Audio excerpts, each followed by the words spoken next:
Hello, my name is Brenda Heyward. The information you may view, you may need to be asked of a specialist. I am not an attorney, real estate agent, or tax accountant. This video will highlight some of the paperwork required when you decide to purchase a home on your own. This video is called Part 1 of 2, What Documents Are Needed to Buy a Home. The video will highlight additional information to your questions or what paperwork you may be needed to add it to your need to know list. Viewers, I hope you brought your notebook and pencil. Are you currently working? If so, you need proof of some income and assets. If you plan on meeting with a loan officer to apply for a mortgage against the property you would like to buy, or you want to find out how much you can afford to purchase a house for, loan officers need these required paperwork to start the process.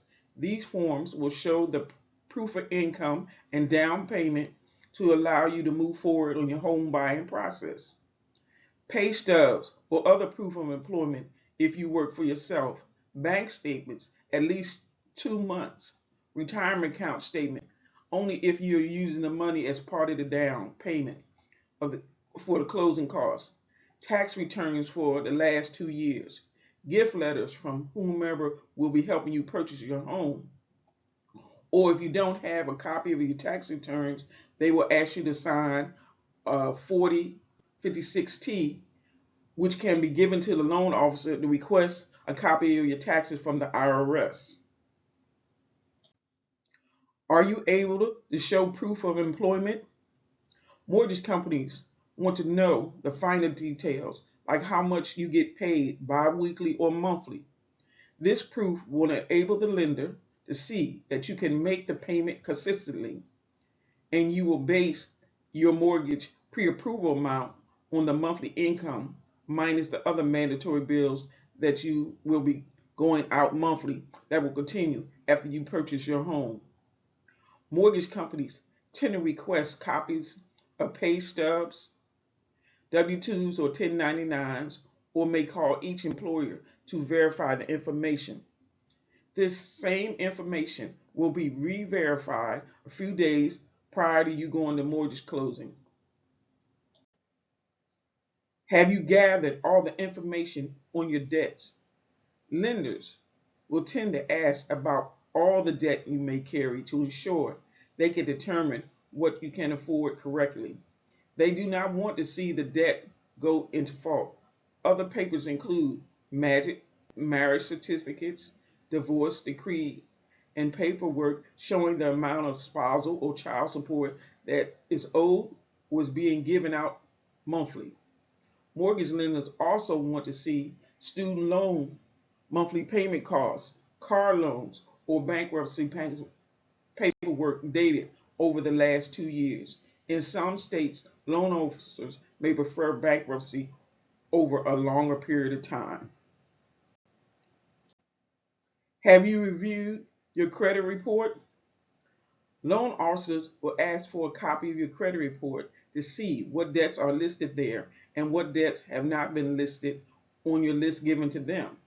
They also want to see your payment history and what collections were paid by you partially or fully and they have been closed.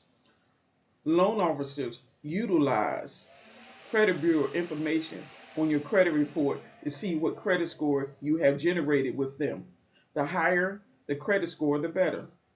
The reason the lender pulls the credit report is to see the generated report score and how well you repay your loans.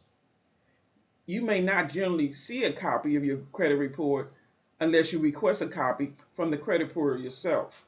Please do your homework because you need to know how the upfront costs that are needed to be paid in order to complete the closing and the transferring of the property from the seller to the buyer.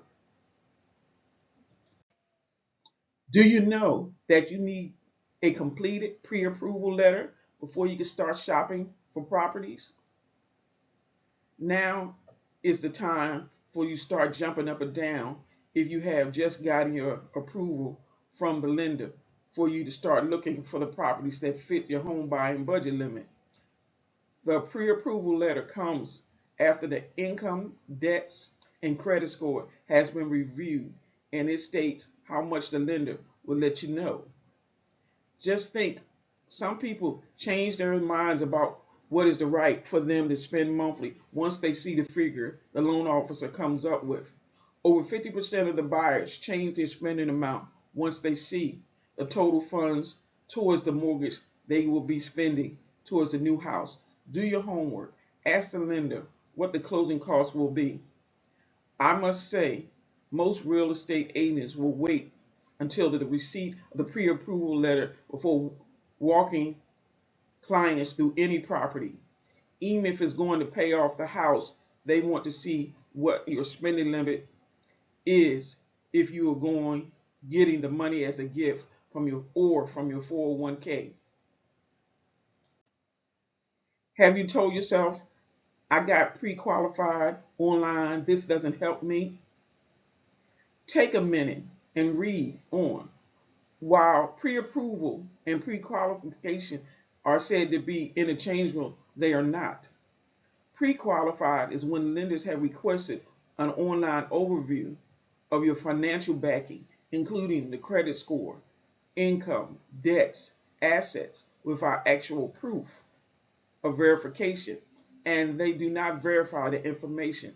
The pre-qualification is only a rough draft of how much home you can afford to purchase. You will receive a pre-qualification letter within a few minutes.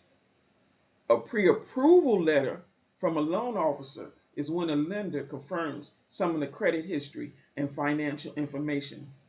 They will perform and pull the credit bureau file or complete a full financial verifying your financials using evidence from your W-2s and bank statements. Because pre-approval uses a hands-on approach and actually verifies some of the information, a pre-approval letter carries more weight with the sellers and their agents. Remember, pre-qualification or pre-approvals are not a commitment to lend. There are several ways for a loan officer not to make it to closing. For example, if you lose your job or build up additional debt before closing, the lender can refuse to fund your loan on a home if you want to purchase. Have you received your loan estimate? This form from the lenders lets you know the amount you have qualified for after completing your financial picture on the applied loan. Or you can say it could be used as a cheat sheet to show you what you are committing to if you accept the loan terms. The paperwork is only a snapshot of the proposal loan if you go to closing. Some individuals at this point may decide the maximum cost of the house is out of their spending range and ask to be qualified for a lower amount. Please look at the paperwork and ask as many questions as you need before moving forward. At this point, you have an opportunity to ask for it to be written up as a 30-year or 15-year loan. Please let me know if you like this video by clicking the thumbs up or leaving the comments below. Also, check out some of my other videos that may answer a few of your other questions you may have. My name is Brenda Heyward, and thank you for your time.